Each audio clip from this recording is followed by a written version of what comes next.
Hey, we're going to be talking about how friendships change when you get sober.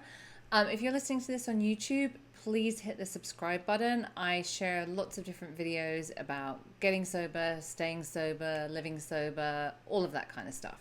And if you hit subscribe, you won't miss any of them. Okay, so your friendships are going to change when you stop drinking. Fact. It's just how it is. And I want to talk you through some of the things that you may experience. First of all, there is nothing like stopping drinking for finding out who your real friends are. Trust me. Your real friends who love you for you will understand eventually, maybe not straight away, but eventually they'll understand.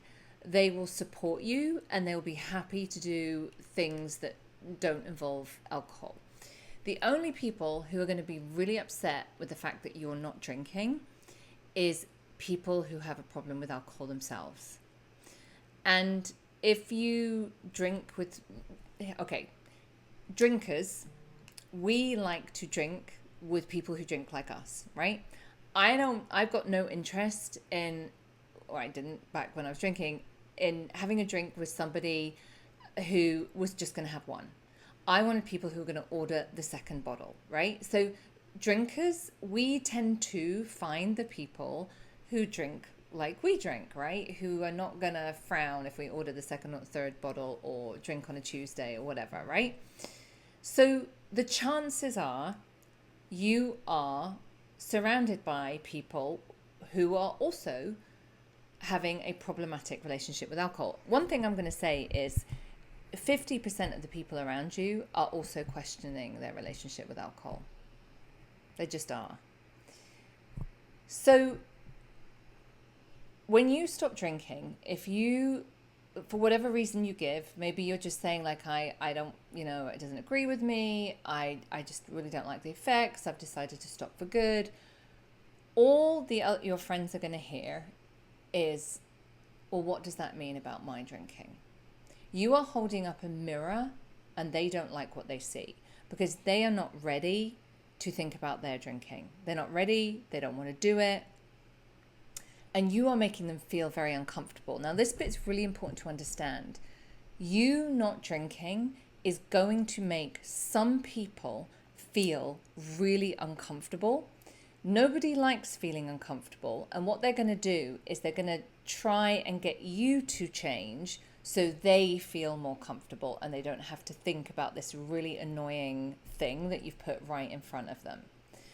So the only people who will feel uncomfortable are the people who have problematic drinking. Those are the only people who will push back about your sobriety. So just know that going in. So here's the thing. When, and they probably will, share their unsolicited opinion about your sobriety or drinking or not drinking, when they talk to you, they are not talking about you. They are talking about themselves. So they will be looking for ways to rationalize, justify, find the loophole, the hidden door that means that they don't have a problem. They're fine. They're fine. Take a break. Drink a Diet Coke occasionally, take a night off. But we're fine. And we are really, really good at finding ways to rationalize and justify that we don't have a problem, right? You've done it, right? We are constantly doing mental gymnastics to rationalize and justify to ourselves that we don't have a problem with alcohol. That's what we do. That's just what we do. So if you know that going in, you can expect it and be prepared for it because it's probably going to happen. Now, you actually don't need to say much. You can't persuade or convince anyone about their drinking, right? You know that. They're not going to listen to you. They don't care. They're all wrapped up in their own thoughts, their own drinking or not drinking, all that kind of stuff. So just let them talk. Let them say what they need to say and just go, oh, yeah, that's interesting, and move along to the next subject. You might have to, with some people, you might have to have some boundaries and some distance. There may be some people that you just don't need to be around right now. Now, I have clients where, they have friendship groups like this, but what they also have is family members. And some people have families where drinking is a big part of what they do together as a family. Like, they get together and they drink. That drinking is at the heart of nearly all of their activities and events. Those people are going to be extremely upset with you because you have upset the apple cart. So you will get pushback. I want to tell you, in time, they will get used to it.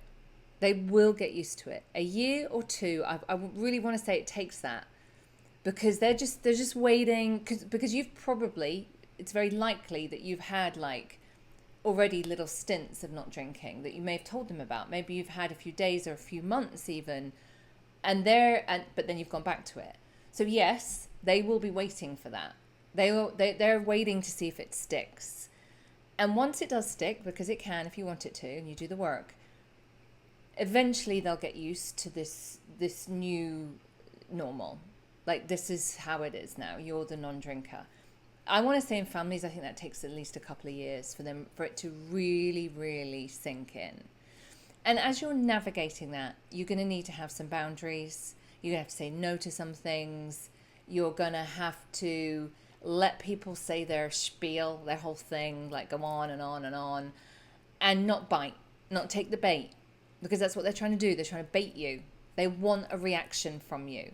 And they are trying to figure out a conundrum that means they don't have a problem and that they can get you to drink again because that's more comfortable for them. So just know that that's what you're going to be dealing with. It's part of the process. When I say early sobriety is not how it is long term, that's exactly what I mean. This is just something that has to be navigated and dealt with in this sort of early stage of sobriety. Like, I cannot remember the last time someone was like, oh really, you don't drink, just to have one. Like, it's been literally years and years, because this is just a fact of life for me. Everyone who knows me knows that I don't drink, and if you're a new person, it's just like, that's just very clear. Like, I've never had that, but I did have it at the beginning, and you are going to have that. It also helps just to have sober people and sober friends around who just know what you're going through and can tell you that this is going to pass. I mean, you just need, like, if you're changing, you know, you are changing, and it is going to affect your friendships, and you may lose some friends.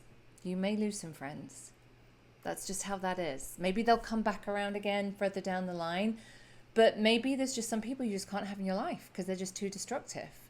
And that's okay, because that makes room for other people to come in. And having sober friends, I just think is so important. It's just been so vital for my sobriety, because you are changing now.